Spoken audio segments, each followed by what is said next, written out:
Welcome to the Blue Poppy video series. Today we're going to be talking about quality discernment of white ginseng. And so in this particular video we're just going to be talking about the quality discernment of common field-grown white ginseng. So in general we differentiate field-grown ginseng from forest-grown ginseng. Forest-grown ginseng, it's often sold as wild ginseng, but less than 2% of the product on the market is estimated to actually be wild. Almost all of the product that's sold as wild ginseng is actually half wild ginseng. Ginseng that's either raised in the forest by transplanting the juvenile roots and growing them in the forest, or ginseng that's grown by humans scattering seeds in the forest. True wild ginseng is very rare, always comes with authentication documents, lot numbers, digital tracking systems, and relatively sophisticated aspects of quality control that are going to be beyond the scope of this one little YouTube video, but we'll be doing other videos on forest ginseng. In future videos we'll talk about differentiating true wild ginseng from half-wild ginseng, the transplanted ginseng that's grown in the forest by transplanting, ginseng that's grown in the forest by scattering the seeds. Today we're just going to be talking about common cultivated ginseng. If we look at a root of forest-grown ginseng compared to a typical root of field-grown ginseng, you can see there's a pretty dramatic difference. In nature, it takes ginseng 12 to 20 years to get even a tiny little size like a 2-gram average root. It grows very slowly in the natural environment, whereas in the field-grown ginseng you can get it to about this size after about 4 years. And so the dose of 10 grams of ginseng in ancient times, if you're dealing with 2-gram root that's about 20 years old, and you were giving 10 grams in ancient times, back then you would be giving essentially the equivalent of 100 years of plant growth. The little ginseng root consolidating its chi into this tiny little area, growing in a very harsh mountainous environment through very difficult winters, storing all its chi in a very tiny little area. And you have about 100 years of total plant growth to get a single 10-gram dose in ancient times. Nowadays, you can have one ginseng root that would be 30 grams, 40 grams, 50 grams, and growing in only 4 to 6 years. So the 10-gram dose of ginseng now is just a tiny little piece out of a single 4-year-old ginseng root. So in terms of the ancient ginseng versus the modern ginseng, certainly there is a difference, but the price of mountain-grown ginseng makes it prohibitive to use for a common prescription. So generally speaking, nowadays what we use is the normal field-grown ginseng. They started cultivating ginseng as early as the Ming Dynasty. It's been in cultivation for more or less about 500 years or so. Ginseng is relatively difficult to grow in the field, and there have been a number of innovations as far as getting ginseng to be grown organically, getting ginseng to be grown with GAP, Good Agricultural Practice standards, and now they're moving more towards the GAP standard. China doesn't have a mandatory GAP requirement for ginseng, but there's discussion that they're going to start implementing it. Korea and Japan both grow ginseng. Korean ginseng is mostly processed into red ginseng, but they also have white ginseng. And they also have ginseng that's parboiled, which looks a little bit yellowish on the outside and reddish on the inside. In Japan, they primarily use parboiling. The product that's made in Japan is generally called Dongyangshen. Dongyangshen Eastern Seas ginseng has a slightly different appearance to white ginseng because it's been parboiled. On the outside it looks a little bit yellowish white, on the inside it looks red. So today we're going to be talking just about white ginseng specifically, and then we'll be talking a little bit more in subsequent videos on the differentiation of red ginseng and differences between, for example, American ginseng, Xiangshen, versus Japanese ginseng, Dongyangshen, talking about the differences between Korean ginseng and Chinese ginseng in terms of the processing and the Chinese medicine actions of them. So as far as basic quality discernment, these roots here are fairly typical of what we call Shengshaishen. Shengshaishen is just simply means sun-dried ginseng, and usually Shengshaishen, the sun-dried ginseng roots, are sold with the whiskers intact, the tails intact. When we use ginseng for prescriptions, oftentimes we break off these tails because it makes it easier to slice the ginseng.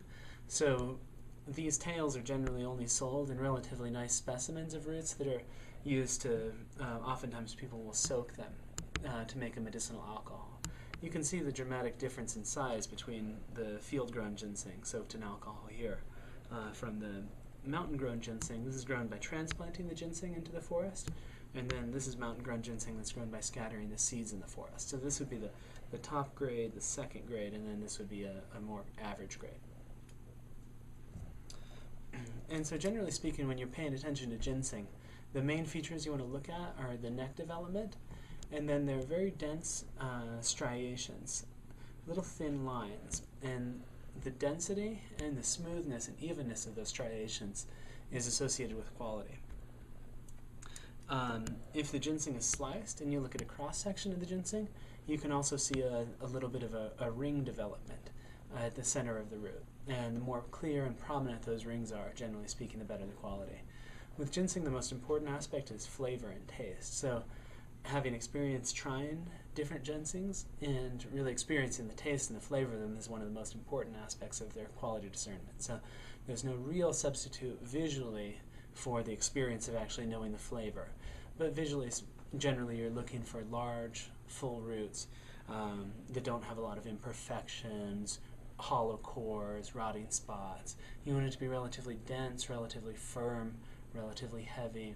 And you want an intact, nicely developed neck. Generally speaking, as the neck gets larger and fuller, the ginseng root is older.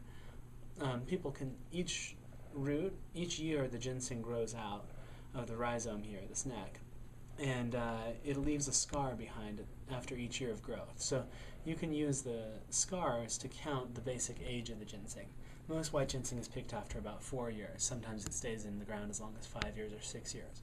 Red ginseng, typically the good quality red ginseng will stay in the ground for 5 or 6 years. So red ginseng is often a little bit older.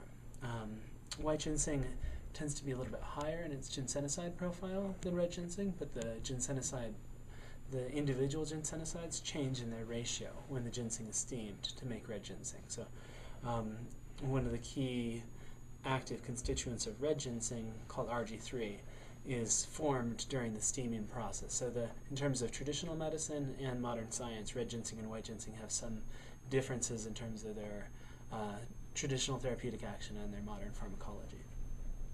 So this is relatively typical of the Chinese commercial root. These roots are also grown in China, but they've had the tails trimmed off. These particular roots were both grown together at the same organic farm, but from 2 different types of seed. This is a 4-year-old ginseng from Jilin seed, from Chinese domestic seed.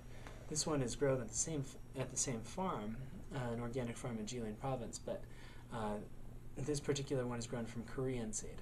And it's difficult to tell with just a couple isolated specimens, but when you see the whole batches, the whole batch of Jilin seed versus the whole batch of Korean seed, the Korean seed tends to produce a ginseng that's a little rounder, a little fatter, and also some differences in the neck formation. This is white ginseng that's grown in Korea. Most Korean ginseng is processed into a red form and is sold at a relatively high price. Korean white ginseng is less common on the market, but it's also less expensive. It's more expensive than Chinese ginseng, but it has generally very good quality control.